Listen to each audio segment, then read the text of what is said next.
Yeah, I had never experienced anything like this before, because I mean, before, like I mentioned, I used to follow around like political action groups like Rise and Resist and Extinction Rebellion, and it always was peaceful, and they would do their little civil disobedience actions. They would get arrested, maybe block traffic. Extinction Rebellion once pulled a boat that they had built into Times Square, and they chained themselves to it and glued themselves to it.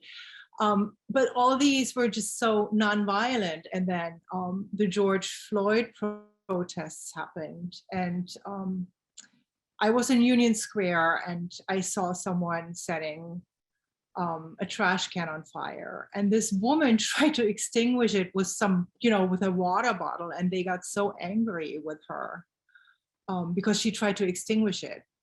And then all of a sudden, police cars are set on fire, and the fire department comes, and they are trying to extinguish the fire, and someone threw a bottle at the firefighter. And I was so shocked at first, because I had never experienced that kind of violence and anger, because I'd been around, like peaceful protests for the most part. So that was a little bit difficult for me to comprehend, because I didn't understand why you would want to get your point across that way. Let's put it this way. And then, you had the lockdown because people started looting Soho. But you just, after that, you take precautions for yourself. And we also made sure that we would travel together, like the photojournalists, that we always had each other's back to make sure that we were safe, because there were some agitators amongst the protesters who didn't like us either. So, and that was very reassuring to know that you had your colleagues, in case something happened, that they were right there with you. And regarding COVID, I took as many precautions as possible, sanitize your hands as much as possible and make sure you're wearing your masks.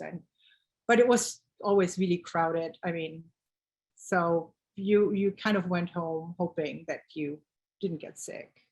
Thanks, Gabrielle.